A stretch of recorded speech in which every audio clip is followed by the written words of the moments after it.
Olá pessoal, olá. Sabe aquele momento em que parece que alguém está precisando de um chacoalhão assim, para poder acordar ou se dar conta de uma realidade ruim que está acontecendo? A gente diz, dá um chacoalhão para a pessoa se ligar, para a pessoa acordar do seu mundo, do seu marasmo. Pois olha, muitas vezes Deus faz isso com a gente de diferentes maneiras e também faz por meio da sua palavra. E a carta que nós lemos, o trecho que nós lemos da carta que Deus em Jesus Cristo envia para a igreja de Sardes, que é o escrito do apóstolo João no livro de Apocalipse 3, é assim, é um chacoalhão para aquela comunidade de cristãos, para que eles acordassem e para que eles evitassem o pior, evitassem a morte. Pois bem, seja muito bem-vindo aí a esse nosso canal, esse nosso momento aqui nas redes sociais, em nome da comunidade evangélica luterana Cristo, aqui de Porto Alegre. Eu sou o pastor Ismar e quero aqui conversar com vocês um pouco dentro de um estudo bíblico a respeito do seguinte trecho bíblico, é Apocalipse capítulo 3, versículo 1 ao versículo 6. Apocalipse 3, 1 ao 6. Se você quiser pegar então aí a sua Bíblia, talvez em um outro momento eu coloque aqui o texto para a gente acompanhar, mas nada tão especial como você pegar a sua Bíblia e acompanhar esse momento. Apocalipse 3, 1 a 6. Explicando para você aí, e até dando oportunidades de acompanhar outros estudos bíblicos, nós estamos preparando uma série sobre as sete cartas, as 7 igrejas do Apocalipse. Então, se você conhece um pouquinho do livro de Apocalipse, talvez não, mas lá no início do livro de Apocalipse tem uma carta escrita para cada uma das 7 igrejas da Ásia. Tem uma ideia aí também de totalidade, né, de uma palavra igreja cristã, o número 7 sempre é um número que envolve a totalidade, mas aqui são 7 também igrejas específicas, são palavras específicas, por vezes com repreensões a coisas erradas que as comunidades estavam fazendo, como também com elogios, com uma apresentação do Senhor Jesus de uma forma especial sempre para cada comunidade, também com pequenas indicações e convites à perseverança. A gente já passou por algumas, né? A gente já viu a carta à igreja em Éfeso, até a Esmirna, Pérgamo e Tiatira. 4 cartas a gente já viu. Se você tem curiosidade, quiser procurar no nosso canal do YouTube, nas nossas redes sociais, você vai poder acompanhar também esses 4 estudos bíblicos de uma maneira mais específica. E hoje, então, a gente quer também nos colocarmos como indivíduos e recebermos a repreensão e orientação de Deus e também como comunidade. A gente tem falado sempre isso, para também você que está acompanhando aí com a gente se localizar. A nossa comunidade luterana Cristo aqui de Porto Alegre está completando 120 anos de fundação nesse ano de 2022. Então a gente tem trabalhado estudos bíblicos que apontam para estas reflexões como igreja do Senhor Jesus, como comunidade, como povo. Mas cada uma dessas palavras também vale individualmente para cada um. Joia? Essa questão do chacoalhão que eu comecei aqui falando, esse nosso estudo bíblico, que às vezes somos convidados a despertar de um sono espiritual, essa é a realidade então com a igreja de Sardes. E bem no início, já no primeiro versículo do capítulo 3, né, ali nós temos assim uma expressão que diz assim: conheço as obras que você realiza, que você tem fama de estar vivo, mas está morto. Então olha que palavra dura, que chacoalhão este. Você parece que está vivo, na tua aparência você está bem. Talvez as pessoas, a visão humana, social, é que você está muito bem. Ó, que comunidade que está bem legal ali em Sardes. Mas a palavra de Deus é a seguinte: eu conheço, eu sei. E vou te dizer um negócio, na verdade você está morto, tu está dormindo espiritualmente, é preciso acordar. Mais uma vez, Por isso que eu estou usando essa expressão de um chacoalhão, de um convite ao arrependimento, que eu acredito muito que muitas vezes nossas comunidades, nosso jeito de ser cristão, também por vezes passa por essa sonolência de fé. Por isso a gente quer ler esse trecho bíblico com calma, com atenção, permitindo também que Deus nos repreenda, que Deus nos exorte, também que Deus nos console com a certeza do seu poder, com a certeza do seu amor. Ok? Vamos lá então, te convido aí a continuar com a gente. Se você quiser curtir aqui o vídeo, seja no Facebook ou no YouTube, compartilhar esse vídeo, né? Quem sabe não é inscrito ainda no nosso canal, quiser apertar aí inscrever-se, sempre também ajuda a compartilhar mais e mais a palavra de Deus. A gente nunca fez muito uma campanha em torno aí de inscritos, que agora eu dou essa lembrada aí que sempre é importante. Eu vou fazer o seguinte, ó. Eu vou ler agora o texto na íntegra, tá? De repente você pegou a sua Bíblia aí, Apocalipse 3, vou ler o versículo 1 ao 6. Eu vou ler aqui na Nova Almeida Atualizada. Eu tenho aqui na minha mão direita aqui a Almeida Revista e Atualizada, e tem também aqui a Bíblia Nova Almeida Atualizada, que eu vou ler dessa versão agora para vocês, tá bom? Acompanhe então aí o que está escrito na palavra de Deus na Bíblia. Diz assim: Ao anjo da igreja em Sardes, escreva: Estas coisas diz aquele que tem os 7 Espíritos de Deus e as 7 estrelas. Depois eu explico, tá? Parte por parte, vou ler na íntegra agora. Conheço as obras que você realiza, que você tem fama de estar vivo, mas está morto. Fique vigiando e fortaleça o restante que estava para morrer, porque verifiquei que as obras que você realiza não são íntegras na presença do meu Deus. Lembre-se, pois, do que você recebeu e ouviu. Guarde-o e arrependa-te. Se você não vigiar, virei como ladrão, e você de modo nenhum saberá em que hora virei contra você. Mas você tem aí em Sardes umas poucas pessoas que não contaminaram as suas vestes. Elas andarão comigo, vestidas de branco, pois são dignas. Ao vencedor será assim vestido de branco, e de modo nenhum apagarei o seu nome do livro da vida. Pelo contrário, confessarei o seu nome diante de meu Pai e diante dos seus anjos. Quem tem ouvidos, ouça o que o Espírito diz às igrejas. Esse é o trecho, então, de Apocalipse capítulo 3, versículo 1 ao versículo 6. Note assim que bem no início, né, você tem a fama de estar vivo, mas está morto. Então, a primeira denúncia é essa, uma igreja de aparências, que diante dos homens aparenta ser uma coisa, mas olha, diante de Deus as obras de vocês não são íntegras, não está legal, arrependam-se. Vou voltar à expressão que eu usei bem no início aqui do vídeo, um chacoalhão, né, para que essas pessoas avivem-se, arrependam-se e sejam salvas em Cristo Jesus, o nosso Senhor. Muito bem, vou então dar uma lida aqui no texto e comentar essas partes diferentes, né, que são próprias do livro de Apocalipse, que tem algumas expressões simbólicas e que a gente precisa se ligar. Tá? Mas antes falar um pouquinho da igreja em Sardes, da cidade de Sardes, né?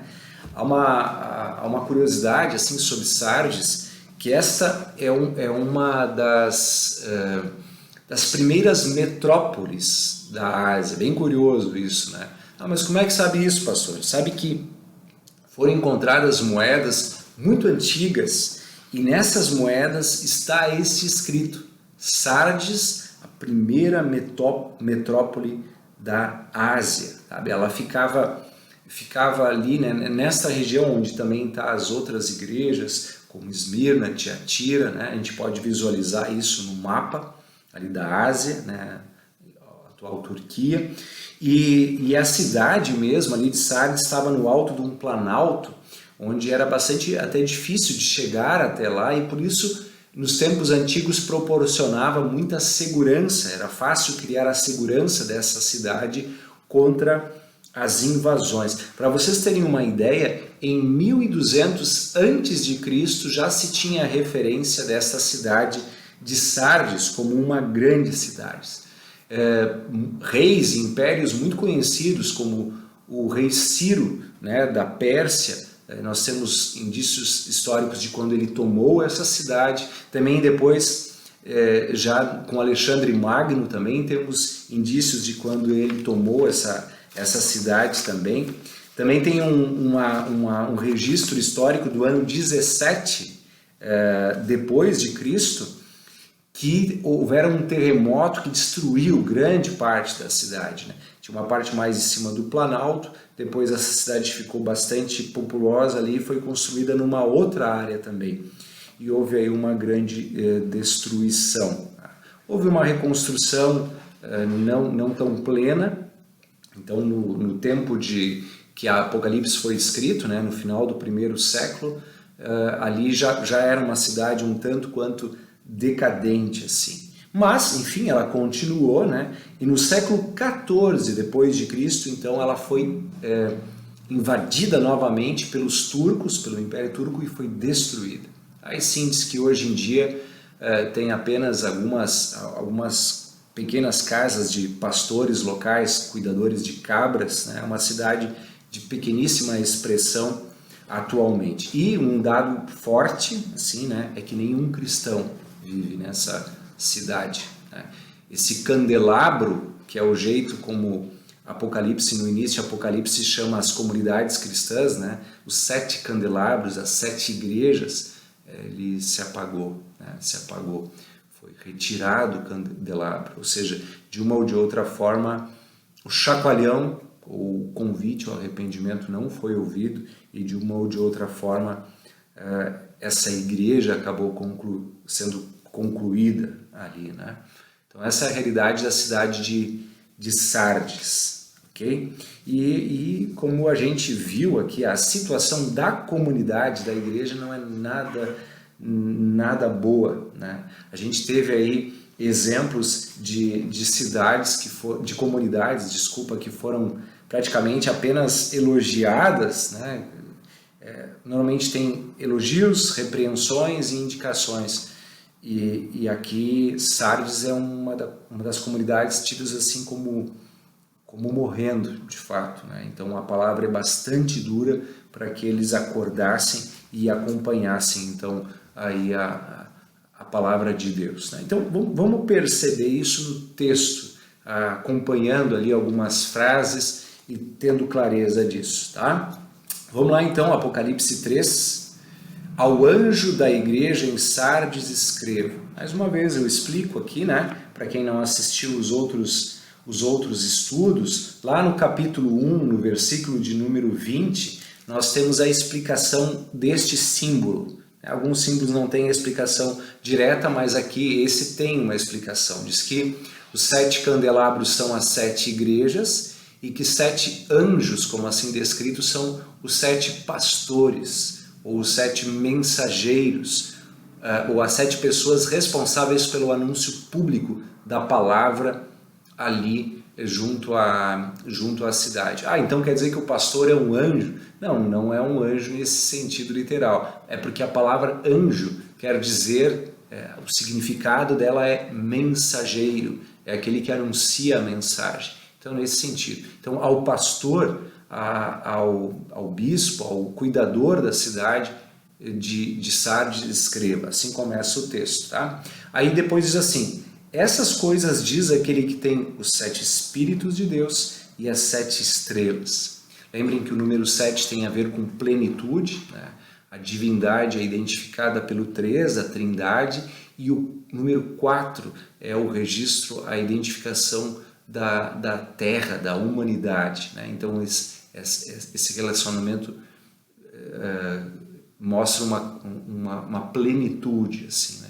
Então a plenitude do Espírito Santo é tido assim como esses 7. E aqui a referência também às 7 estrelas, né? Que ele tem na sua mão a mensagem poderosa que gera vida. Se ele está apontando para uma igreja que está morrendo ou morta, é apenas o Espírito de Deus e a palavra de Deus que gera vida. É isso que está implícito aqui nesse versículo inicial.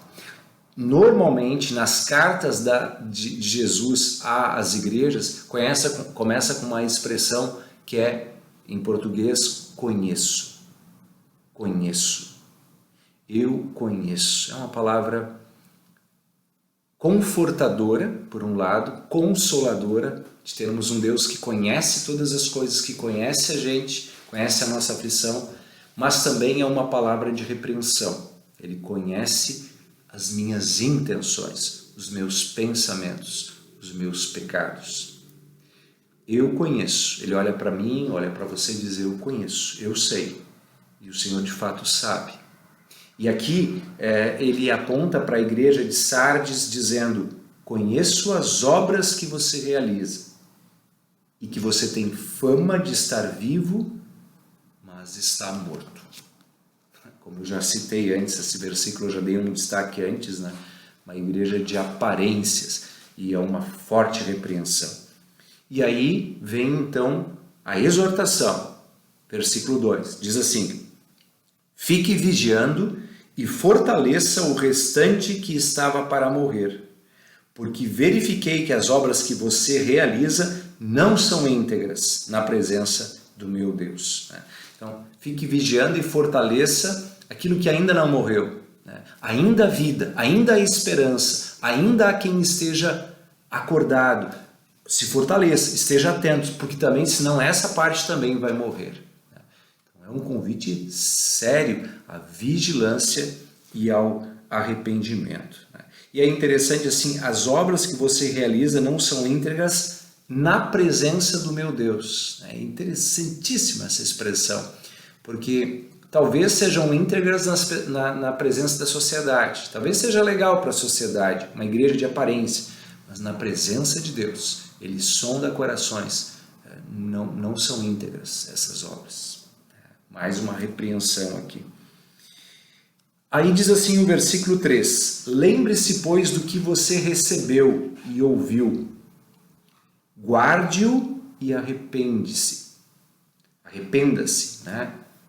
Aqui a Nova Almeida atualizada sempre trata na terceira pessoa do singular, né? A revista atualizada normalmente usa a segunda pessoa do singular, arrependa-te, aqui está arrependa-se. Não muda nada, mas só para explicar para vocês o tipo de tradução aqui que é colocado. Mas perceba, lembre-se, pois, do que você recebeu e ouviu. Né, volte e se arrependa. É interessante isso, porque o convite à repreensão, ao arrependimento, tem esta palavra aí, né? Tem a palavra assim de, olha, te lembra daquilo que tu recebeu e ouviu. O que é isso? Da graça que tu recebeu pela palavra de Deus. Esta palavra é que tem poder. Lembre-se disso. Tu está te esquecendo disso. Lembra-te desta palavra e guarde-a, né? Quer dizer, conserve isso e te arrependa pelo poder dessa palavra. Essa é a realidade, então, que o versículo 3 traz para mim, traz para você, traz para a gente, que é registrada aqui como uma palavra à igreja de Sardes. Né? E ainda continua assim, se você não vigiar, quer dizer, se você não se arrepender, não se ligar, não acordar com este chacoalhão, diz assim, virei como ladrão, e você de modo nenhum saberá em que hora virei contra você. Olha só, que palavra de juízo, de repreensão que temos aqui, né? Em que sentido isso? Em outra passagem bíblica, Jesus, nos evangelhos, ele fala que virei como ladrão, ele está se referindo ao fim do mundo, à volta de Jesus, né? Quando Jesus voltar, que virá quando ninguém estiver esperando. Mas aqui é uma palavra de juízo mesmo, né? Você nem vai saber quando eu vou vir e eu chegarei em juízo. Então te liga, né? te arrependa agora, essa é a hora da salvação. Então é uma repreensão aí, né? O versículo 4 começa com a expressão adversativa mas. Aponta para uma outra realidade. Ele veio com uma repreensão dura, um convite ao arrependimento, e aí o versículo 4 diz assim: mas você tem aí em Sardes umas poucas pessoas que não contaminaram as suas vestes. Elas andarão comigo, vestidas de branco, pois são dignas. Então aqui vejam, né? Apesar dele estar criticando fortemente esta igreja, a igreja de Sardes, esta comunidade, ele também traz essa lembrança. Ele diz, olha, mas tem alguns poucos que permaneceram fiéis aí. Alguns poucos, essa é a expressão, né? Tem alguns poucos. Em outros momentos, assim, nas palavras nas cartas às igrejas, fala, tem alguns dentre vocês que estão caindo nesta heresia, naquele ensino falso. Aqui é o contrário. Alguns ainda são fiéis. A maioria já estava distante de Deus. E aí usa essa imagem, linguagem da vestidura branca, que é semelhante ao manto de justiça que a Bíblia fala, né? Que é um manto, uma roupa que Deus nos dá. É Ele que nos justifica. A justificação vem de fora para dentro. É Ele que nos torna dignos. E aí, nessa mesma linha, assim, diz, ó, não contaminaram as suas vestes, né? Aqui a expressão tem bastante a ver também com a própria situação de muita luxúria e pecados de imoralidade que eram também cometidos em Sardes, que contaminavam, né? Contaminavam a essência do ser, o indivíduo em seus pecados. Então, assim, alguns poucos não estão contaminados, a maioria está contaminada, mas alguns poucos não estão contaminados. E aí o versículo 5 diz assim, o vencedor será assim vestido de branco. Percebe? Ele será vestido. É uma justiça que é colocada sobre ele. O manto do Senhor e Salvador Jesus. Lá no livro de Isaías, diz que as nossas obras são como um trapo de imundícia diante de Deus, por causa do nosso pecado. Mas que Ele nos veste com a roupa da salvação. Essa sempre é a ideia também da nossa salvação pela graça de Deus e a nossa justificação por meio da fé. Esse manto de justiça nos é colocado, né? Também está escrito no Novo Testamento que no batismo nós somos revestidos de Cristo. Quer dizer, Ele nos dá esse manto de justiça.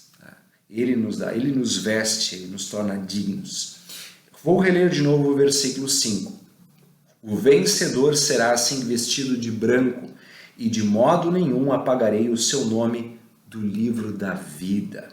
Percebam que aqui tem essa expressão aqui do livro da vida, né? Não vou apagar o nome dele. Né? Por mais que você seja uma igreja repreensível, por mais que a maioria de vocês estejam mortos em seus pecados, aqueles que permanecerem em mim, que colocarem a sua confiança em mim, esse eu não negarei. Eu não vou apagar o nome deles por causa do pecado dos outros. Então é uma garantia aos que são fiéis em Cristo Jesus, o nosso Senhor. Eu estou usando aqui, dentro dos comentários lidos, o livro, comentário bíblico do livro de Apocalipse do Dr. Johannes Rothman, tá? E hoje ele tem o título Apocalipse, mas aqui a versão mais antiga aqui é do Vem Senhor Jesus. E ele faz, né, referências a vários textos aqui. Ele lembra, né, que talvez um dos primeiros a mencionar a ideia do livro da vida foi Moisés, lá em Êxodo 32, né, onde tem ali a justiça de Deus, dizendo que arriscarei o nome deles do livro da vida, né? E tem também um outro momento em que até Moisés fala em riscar o seu nome. O livro de Apocalipse traz essa conotação do livro que tem que ser aberto, né? Do livro da vida, onde estão escritas as nossas obras. Nós também temos esta figura empregada no Salmo 69, 28, em Isaías 4:4, em Daniel 12:1, em Lucas 10:20, em Filipenses 4:3, né? Essa imagem assim do livro, né? Do livro da vida. É interessante que a gente sabe que o nosso nome foi escrito no livro da vida, digamos, com o sangue do Senhor Jesus, pela graça do Senhor Jesus, e que nada pode nos separar do amor de Deus, exceto quando a gente nega a nossa fé, né? E aí tem essa repreensão dura aqui, dessa possibilidade do nosso nome escrito no livro da vida ser apagado, né? Apagado. Mas aqueles que de fato conservam seu coração em Jesus, ele disse: eu não o apagarei, não se preocupem, não tenham medo, eu cuidarei de vocês. Especialmente quando vocês mostrarem sua fraqueza diante de mim, a minha força estará em vós, né? O problema é esses que de fato dormem na fé, negam e abandonam a fé, né? Que têm apenas a aparência de vivo, mas estão mortos. Gente, que reflexão é essa para nós, né? E como é perigoso a gente ficar aí como que deitado em berço esplêndido, como se não houvessem perigos espirituais. E quanta gente, por preguiça, por indiferença, permanece longe da palavra e pode descuidar-se de sua fé. A palavra de hoje, de fato, a palavra do Senhor Jesus à igreja de Sardes é assim. É uma palavra séria, uma palavra de convite ao arrependimento e dizendo que a consequência deste nosso sono espiritual pode ser uma morte espiritual e uma morte eterna. Ainda nós temos aqui, ao final desse capítulo 3 do livro de Apocalipse, né, carta à igreja em Sardes, temos assim ainda: pelo contrário, quer dizer, eu não apagarei do livro da vida, pelo contrário, confessarei o seu nome diante de meu Pai e diante dos seus anjos. Palavra de Jesus essa, tá? Confessarei o seu nome diante de meu Pai e diante dos seus anjos. Quem tem ouvidos, ouça o que o Espírito diz às igrejas. O próprio Senhor Jesus, que fala aqui no livro de Apocalipse, já tinha dito isso, né? Nos evangelhos, de que ele negaria aqueles que o negassem e que ele confessaria o nome daqueles que permanecerem nele, né? Que permanecerem na fé. João capítulo 10, versículo 32, né? Por exemplo, nós temos aí essa palavra: todo aquele que me confessar diante dos homens, também eu confessarei diante do meu Pai que está nos céus. Né? Então nós temos essa imagem já também aí da palavra de Jesus, né? Que bom que ele não vai esquecer do nosso nome e que ele vai nos glorificar, né? Anunciando o nome da salvação. E aí, mais esta chamada: quem tem ouvidos para ouvir, ouça. Muito bem, gente. Aí passamos então esses 6 versículos do capítulo 3 do livro de Apocalipse. Eu queria trazer só ainda, ao final aqui, uma imagem.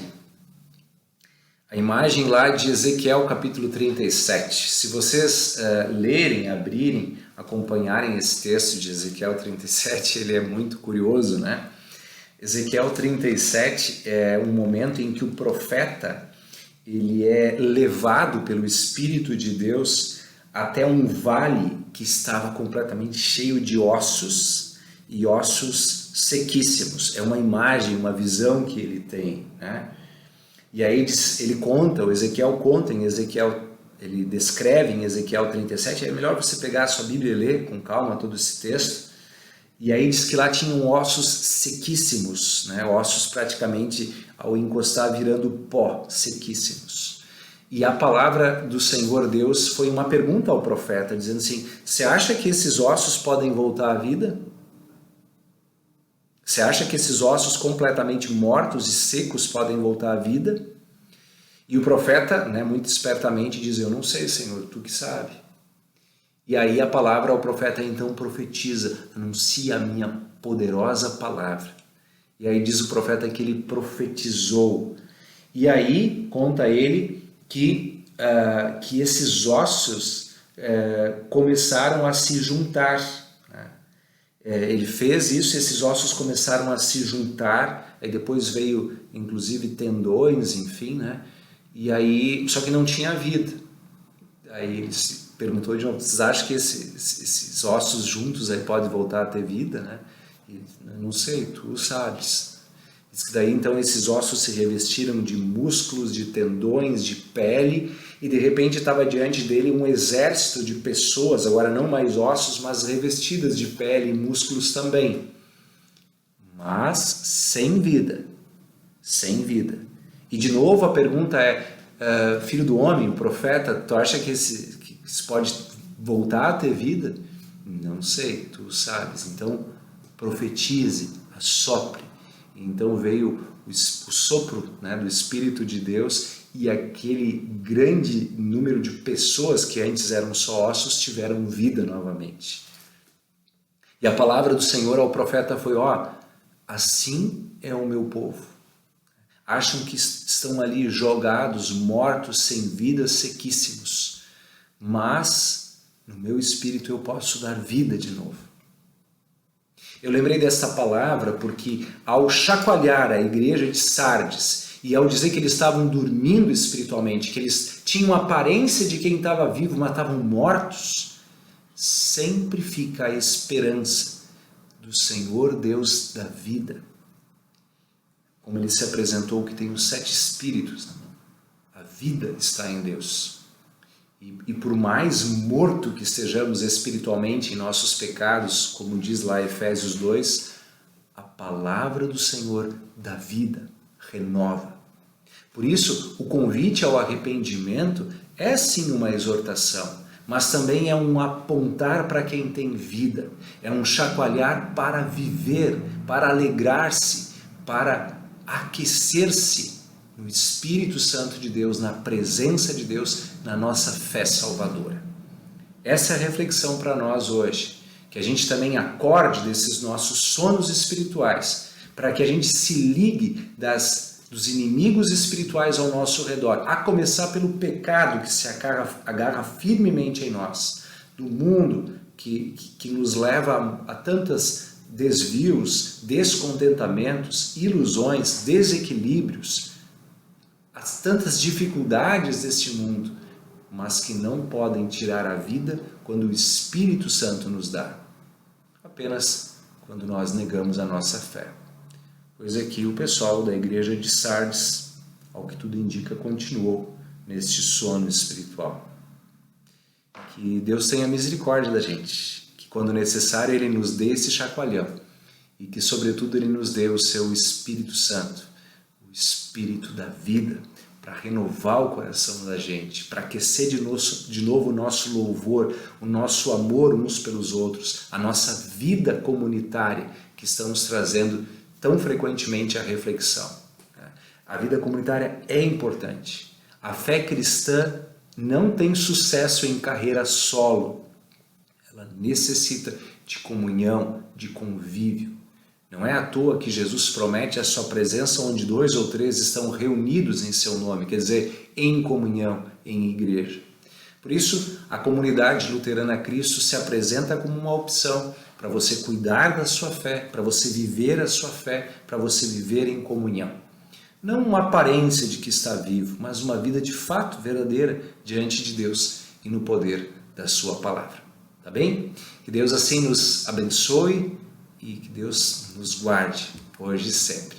Eu quero aproveitar aqui, antes de desejar a bênção e encerrar o programa de hoje, lembrar aí, olha que tem aqui na minha mesa até a caneca aqui que a nossa diretoria preparou, aqui celebrando os 120 anos da Comunidade Cristo, né? 120 anos vem para Cristo, o convite contínuo que nós temos apresentado aí nas redes sociais. E celebrando também os 120 anos no dia 16 de outubro, no domingo que vem, às 19 horas, vai ter um concerto aqui na Comunidade Cristo. Esse convite aqui nós preparamos, convite para o concerto dos 120 anos. Venha celebrar conosco essa data especial para a nossa comunidade, né? Então, o coro, a banda, instrumentistas da nossa comunidade, muitos cantos de louvor, memórias desses 120 anos, uma celebração. O culto mesmo oficial de comemoração dos 120 anos vai ser lá em dezembro, né? O primeiro domingo de dezembro, mas desde já estamos celebrando e agradecendo a Deus.